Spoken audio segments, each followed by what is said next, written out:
Depuis plusieurs années, la société Morpho du groupe Safran et Télécom ParisTech collaborent sur des projets de recherche liés à la sécurité électronique.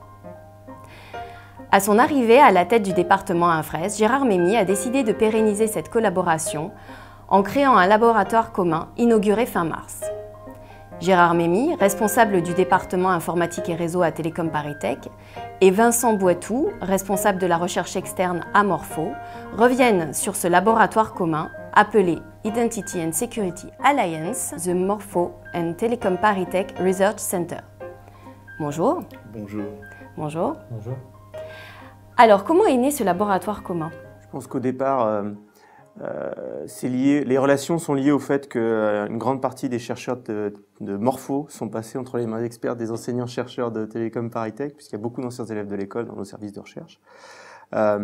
Ensuite, il y a toujours une vraie adéquation entre les axes de recherche de l'école, enfin du laboratoire, et les axes de recherche de Morpho.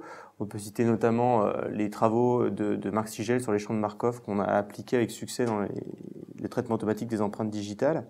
Et je pense qu'il y a l'étincelle qui a mis le feu aux poudres, je dirais, c'est la relation entre Hervé Chabanne et Gérard Cohen. Oui, oui, tout à fait. Donc moi j'arrive au département en 2009, je découvre effectivement une longue suite de thésards encadrés par Chabanne et Cohen d'un côté, mais en fait l'histoire de la coopération avec Morpho n'est pas une histoire d'Infres, c'est une histoire de toute l'école. Tous les départements ont travaillé à un moment donné ou à un autre avec Morpho, et ça pour moi c'est un indicateur d'un lien fort entre les intérêts de Morpho et les recherches qui sont menées à l'école. Donc ça donne l'idée de faire quelque chose de plus important, de plus ambitieux. Très bien. Et quels sont les avantages d'une telle structure? Comme je disais précédemment, au départ, il y a des chercheurs qui ont envie de travailler ensemble et qui développent des axes de recherche. On a voulu garder cette dynamique-là au cœur du labo. Et donc on a, je dirais, entouré cette dynamique d'un dispositif qui permet de chanter très facilement la partie purement administrative qui a toujours lieu lorsque une entreprise veut collaborer avec un laboratoire. Et donc, ce qu'on a cherché à faire, c'est faciliter le travail des chercheurs, les permettre de se concentrer sur le contenu scientifique. Et donc, on a développé un accord cadre, qui est ce laboratoire commun, qui permet de passer très rapidement de l'idée scientifique au recrutement du doctorant si c'est une thèse, au lancement du projet de recherche si c'est un projet de recherche. Donc, effectivement, donc il y a factorisation des aspects administratifs, donc ça nous rend plus efficaces.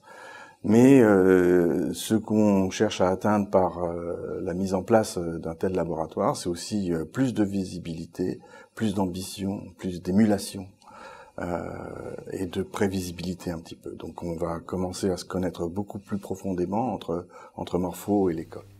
Merci. Et quels sont les thèmes qui vont être abordés?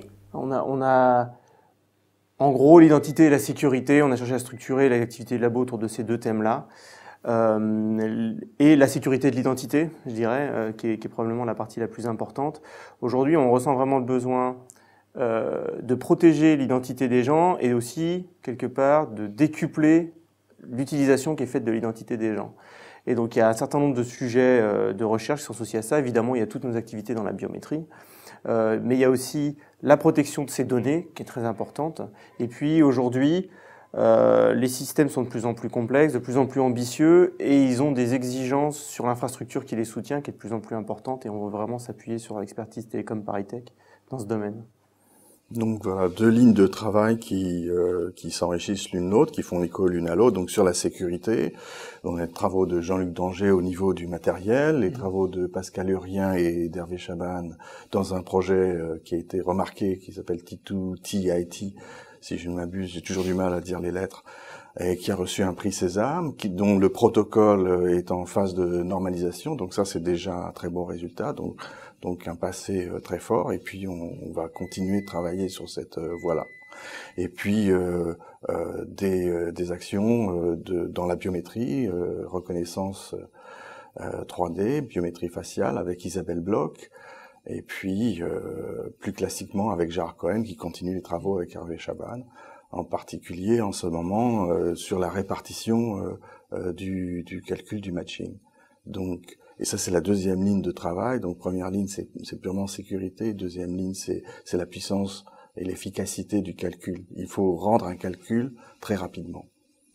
Donc ça, c'est les travaux de Gérard Cohen, c'est les travaux d'Isabelle Bloch également. Hein, il faut qu'elle trouve des algorithmes qui soient rapides. Et puis, les infrastructures de calcul qu'évoquait Vincent il y a un instant, et qui vont nous amener à regarder des aspects un peu cloud computing sur cet grand thème d'identité et de sécurité.